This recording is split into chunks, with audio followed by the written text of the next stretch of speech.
ಸಮಾಜ ಸೇವಾ ಬಳಗದ ವತಿಯಿಂದ ಕಳೆದ ಒಂದು ವರ್ಷದಿಂದ ಜರುಗ್ತಾ ಇರುವಂಥ ಕಲಬುರಗಿ ಜಿಲ್ಲೆಯಲ್ಲಿರುವಂಥ ಐತಿಹಾಸಿಕ ಸ್ಥಳಗಳ ಪರಿಚಯಾತ್ಮಕ ಸರಣಿ ಕಾರ್ಯಕ್ರಮ 23ರಲ್ಲಿ ಇವತ್ತು ನಾವು ಅಫಜಲ್ಪುರ ತಾಲೂಕಿನ ಸುಕ್ಷೇತ್ರ ಬಿದನೂರು ಗ್ರಾಮದಲ್ಲಿದ್ದೇವೆ. ನಮ್ಮ ಜೊತೆ ಇದ್ದಾರೆ ಸಂಶೋಧಕ ಸಾಹಿತಿಗಳು, ಈ ನಾಡಿನ ದೊಡ್ಡ ಸಂಶೋಧಕರು ಮುಡುಬಿ ಗುಂಡೇರಾವ್ ಸರ್ ಅವರು ಶ್ರೀರಾಮದಿಂದ ಆಗಮಿಸಿದ್ದಾರೆ. ಅವರಿಗೆ ಸ್ವಾಗತವನ್ನು ಕೋರ್ತಾ ಇದ್ದೇವೆ. ಅದೇ ರೀತಿ ಕನ್ನಡ ಸಾಹಿತ್ಯ ಪರಿಷತ್ತಿನ ಕಲಬುರಗಿ ಉತ್ತರ ವಲಯದ ಗೌರವಾಧ್ಯಕ್ಷರಿದ್ದಾರೆ ಶಿವಗುತ್ತರವರು, ಮಲ್ಲಿಕಾರ್ಜುನ ಪಾಟೀಲ್ ಸರ್ ಅವರು ಗ್ರಾಮದ ಮುಖಂಡರವರು ಇದ್ದಾರೆ, ಅವರಿಗೂ ಕೂಡ ಸ್ವಾಗತವನ್ನು ಕೋರ್ತಾ ಇದ್ದೇವೆ. ಅಸ್ಲಾಂ ಶೇಖ್ ಅವರಿಗೂ ಕೂಡ ಸ್ವಾಗತವನ್ನು ಕೊಡ್ತಾ ಗ್ರಾಮಸ್ಥರು ಎಲ್ಲರಿಗೂ ಸ್ವಾಗತವನ್ನು ಕೊಡ್ತಾ ಇದ್ದೇವೆ. ಕಡ್ಕೋಳ ಮಡಿವಾಳಪ್ಪನವರೇ ಅಂದರೆ ನಮ್ಮ ಇಡೀ ಕಲಬುರಗಿ ಜಿಲ್ಲೆಯ ಒಂದು ಹೆಮ್ಮೆಯ ವಿಷಯ ನಮ್ಮೆಲ್ಲರಿಗೂ ಕೂಡ. ಅಂಥ ಒಂದು ದೊಡ್ಡ ತತ್ವ ಪದಕಾರರು. ಈ ತತ್ವ ಪದಗಳ ಮೂಲಕ ನಮ್ಮ ಕಲಬುರಗಿ ಜಿಲ್ಲೆಯ ಕೀರ್ತಿಯನ್ನು ನಾಡಿನೆಲ್ಲೆಡೆ ಒಂದು ಪಸರಿಸುವಂಥ ಕೆಲಸ ಅವರು ಮಾಡಿದ್ದಾರೆ. ಒಂದೊಂದು ತತ್ವ ಪದದಲ್ಲಿ ಒಂದೊಂದು ಶಬ್ದದಲ್ಲೇ ಭಾಳ ಅದ್ಭುತವಾದಂಥ ಅವರ ಅನುಭವ ಅವರಲ್ಲಿದೆ. ಹೀಗಾಗಿ ಅವರ ತತ್ವ ಪದವನ್ನು ಎಲ್ಲರೂ ಕೂಡ ವ್ಯಾಪಕವಾಗಿ ಪ್ರಚಾರ ಆಗಬೇಕು, ಅದರ ಅರ್ಥವನ್ನು ತಿಳ್ಕೋಬೇಕು. ಈ ಮುಂದಿನ ಜನಾಂಗಕ್ಕೆ ಅವ್ರದ್ದು ಕೊಡುಗೆಯನ್ನು ಪರಿಚಯಿಸುವಂಥ ಕೆಲಸ ಆಗಬೇಕಾಗಿದೆ. ಆ ನಿಟ್ಟಿನಲ್ಲಿ ನಾವು ಬಳಗ ಕೆಲಸ ಮಾಡ್ತಾ ಇರೋದು.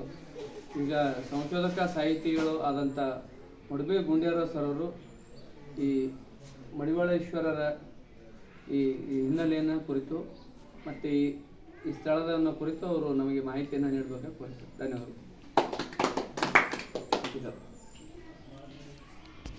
ನಾವು ಕಡಿಕೋಳ ಮಡಿವಾಳಪ್ಪನವರ ಈ ನಾಡಿನ ಈ ದೇಶದ ಶ್ರೇಷ್ಠ ಕವಿ ಮತ್ತು ತತ್ವಪದಕಾರರು ಜನಿಸಿದಂಥ ಊರು ಅಫಜಲ್ಪುರ ತಾಲೂಕಿನ ಬಿದನೂರು ಗ್ರಾಮದಲ್ಲಿದ್ದೇವೆ. ನಮ್ಮ ಬಸವೇಶ್ವರ ಸೇವಾ ಬಳಗದ ಮಾನ್ಯ ಅಧ್ಯಕ್ಷರಾದಂಥ ಶ್ರೀ HB ಪಾಟೀಲ್ರು ನೇತೃತ್ವದಲ್ಲಿ ಕಳೆದ ಒಂದು ವರ್ಷದಿಂದ ನಿರಂತರವಾಗಿ ಜಿಲ್ಲೆಯ ಐತಿಹಾಸಿಕ ಸ್ಥಳಗಳಿಗೆ ವೀಕ್ಷಣೆ ಮಾಡುವುದರ ಮುಖಾಂತರ ಜನರಿಗೆ ಜಾಗೃತಿ ಮೂಡಿಸುವಂಥದ್ದು. ಅದು ಐತಿಹಾಸಿಕ ಸ್ಮಾರಕ ಇರಬಹುದು, ಶರಣರ ಸ್ಮಾರಕ ಇರಬಹುದು, ತತ್ವಪದಕಾರ ಸ್ಮಾರಕಗಳಿರ್ಬೋದು, ಮತ್ತು ಆ ಊರಿನ ಹಿನ್ನೆಲೆ ಇಟ್ಕೊಂಡು ಆ ಊರಿನಲ್ಲಿ ಹಿನ್ನೆಲೆ ಬಗ್ಗೆ ಅಲ್ಲಿನ ಗ್ರಾಮಸ್ಥರಿಗೆ ತಿಳಿಸುವಂಥ, ಜಾಗೃತಿ ಮೂಡಿಸುವಂಥ ಕೆಲಸ ನಾವು ಮಾಡ್ತಾ ಇದ್ದೇವೆ. ನಮ್ಮ ಜೊತೆಯಲ್ಲಿದ್ದಾರೆ ಮಾನ್ಯ ನಮ್ಮ ಈ ಗ್ರಾಮದ ಮುಖಂಡರು ಮತ್ತು ನಮ್ಮ ಸೇಡಂನಲ್ಲಿ ಭೀಮಾಶಂಕರ್ ಪಾಟೀಲ್ ಅಂತೇಳಿ ಚೆನ್ನಮ್ಮ ಪಾಟೀಲ್ರು ಪುರಸಭೆ ಅಧ್ಯಕ್ಷರು, ಅವರ ಮನೆಯವರು.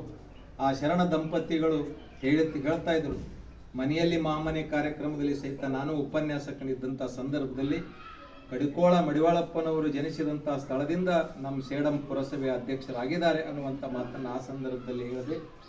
ಆ ಮನೆತನದವರಾದಂಥ ನಮ್ಮ ಮಲ್ಲಿಕಾರ್ಜುನ್ ಪಾಟೀಲ್ರು, ಈ ಊರಿನ ಮುಖಂಡರು, ಗೌಡರು ಇದ್ದಾರೆ. ಅವ್ರ ಜೊತೆ ಎಲ್ಲ ನಮ್ಮ ಬಳಗ ಇದೆ, ಊರಿನ ಗ್ರಾಮಸ್ಥರಿದ್ದೀರಿ, ನೀವೆಲ್ಲ ಇದ್ದೀರಿ. ನಮ್ಮ HB ಪಾಟೀಲ್ರು, ನಮ್ಮ ಶಿವಯೋಗಪ್ಪ ಬಿರಾದವರು, ಅಸ್ಲಾಂ ಅವರು, ಕಂಪ್ಯೂಟರ್ ಕೇಂದ್ರದ ಮುಖ್ಯಸ್ಥರು ನಮ್ಮ ಜೊತೆಯಲ್ಲಿದ್ದಾರೆ.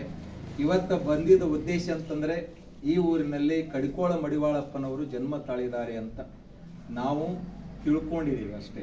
ಆದರೆ ಈ ಸ್ಥಳಕ್ಕೆ ಬಂದು ನಾವೆಲ್ಲ ಪಾವನರಾಗಿದ್ದೇವೆ.